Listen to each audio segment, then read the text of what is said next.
বিপরীত পরিস্থিতির মধ্যে দাঁড়িয়ে কিভাবে আমার রাজনৈতিক জীবনে সংঘর্ষ নেমে এসেছে তা পশ্চিমবঙ্গবাসীকে নতুন করে বোঝাবার কোনো প্রয়োজন নেই। রাহুল গান্ধীকে ভোটের কোকিল বলে সম্বোধন করলেন। হঠাৎ কলকাতায় এসেছিলেন প্রণব মুখার্জি, রুদ্ধদ্বার বৈঠক থেকে বেরোনোর পরে জানা গেল কোকিল কাকাতুয়া হয়ে গেছে। কংগ্রেসের সঙ্গে গাঁটছড়া বাঁধলেন, আবার কংগ্রেসের নৌকোয় উঠলেন, নির্বাচনে প্রতিদ্বন্দ্বিতা করলেন, সিপিআইএম কে ক্ষমতাচ্যুত করে দিলেন। 2011 সালের ব্রিগেড থেকে কেউ বুঝতে পারেন যে সিপিএম হারতে চলেছে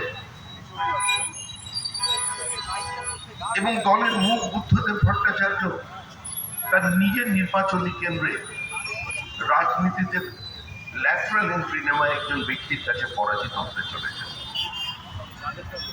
একটা সরকার তৈরি হলো পশ্চিমবঙ্গের মাটিতে,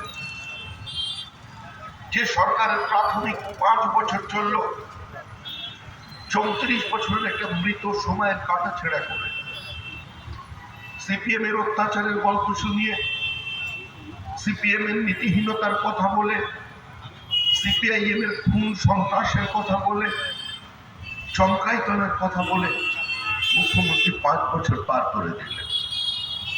তারপরে শুরু হলো নতুন রাজনীতি, কেন্দ্র বিরোধিতার রাজনীতি, অন্ধ মোদী বিরোধিতার রাজনীতি,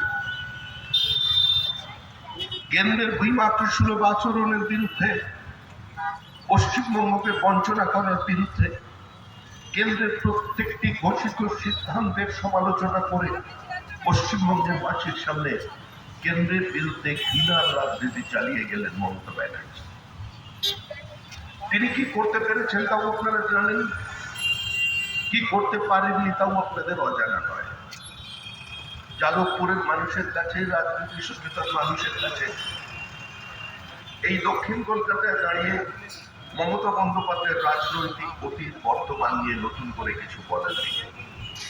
কিন্তু আমরা তো রাজ্যবাসী, আমরা 15 বছরে কি পেলাম? ৭৯,০০০ কলকারখানার দরজায় তালা লাগলো, 1016টা কোম্পানি লিকুইডেশনে চলে গেছে, ৬,৩০০ বেশি কোম্পানি তাদের হেড অফিস কলকাতা থেকে শিফট করে পশ্চিমবঙ্গের বাইরে অন্য রাজ্যে নিয়ে চলে গেছেন। প্রতি বছর একটা বিজিবিএস করছেন শিল্প সম্মেলন, সেই শিল্প সম্মেলনে পশ্চিমবঙ্গের মানুষ এসে, মানে এখানকার কিছু শিল্পপতি এসে তারা বলছেন এত ভালো শিল্প বান্ধব পরিস্থিতি আগে কোনোদিন তৈরি হয়নি। কিন্তু যারা মুখ্যমন্ত্রীর পাশে দাঁড়িয়ে পশ্চিমবঙ্গের শিল্পায়নের বার্তা দিচ্ছেন, গত 10 বছরে তাদের প্রত্যেকের ব্যালেন্স শিট চেক করুন, তারা তাদের পুঁজিকে সরিয়ে নিয়ে গেছেন ভিন রাজ্যে, কারণ এ রাজ্যে বিনিয়োগের কোনো পরিবেশ নেই। মুখ্যমন্ত্রী আমাদের বললেন আমাদের রাজ্যে কৃষকেরা 3 গুণ করে দিয়েছে, আমরা 4 করছিলাম, আজকে আমরা 3 নম্বর জায়গায় এসে দাঁড়িয়ে পড়েছি। আমাদের ওপরে উঠে এসেছে উত্তরপ্রদেশ, উঠে এসেছে আমরা আমাদের নিজের উৎপাদন ক্ষমতাকে ধরে রাখতে পারি। যে বর্ধমান জেলা রাইস বোর্ড অফ ইন্ডিয়া নামে পরিচিত ছিল, সেই বর্ধমান জেলায় একর প্রতি চালের উৎপাদন কমে যাচ্ছে। সিঙ্গুর থেকে তৃণমূল কংগ্রেস বার্তা দিয়েছিল যে কৃষি শিল্পের সহাবস্থান নয়, কৃষি এবং শিল্প 2 গুণ, আসিয়ার বুঝি তৃণমূলের জগনের সমান্তরাল ভাবে হেঁটে গেছে। কিন্তু দুর্ভাগ্যের বিষয় এটাই, মুখ্যমন্ত্রী গিয়ে সিঙ্গুরে সর্ষের বীজ ছড়িয়ে চলে এলেন, মানুষ ওখানে সর্ষের গাছ দেখতে পেলেন। একটা ভুল বার্তা চলে গেল দেশ এবং দেশের বাইরে যে পশ্চিমবঙ্গ ইনভেস্টমেন্ট ফ্রেন্ডলি স্টেট নয়, বেঙ্গল মিন্স বিজনেস। মুখ্যমন্ত্রী বক্তব্য পশ্চিমবঙ্গের ফরেন ডাইরেক্ট ইনভেস্টমেন্ট 0.6%, 0.6, মহারাষ্ট্রে 31.6। আমরা কোথায় পৌঁছেছি নিজেদের রাজ্য? এই মুহূর্তে 42 লক্ষ পরিযায়ী শ্রমিক ভিন রাজ্যে কাজ করছেন। কেউ যদি অসুস্থ হয়ে পড়ে,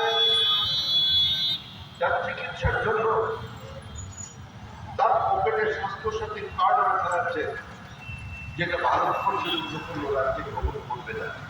পশ্চিমবঙ্গের সব ক্ষেত্রে গৃহীত হয়।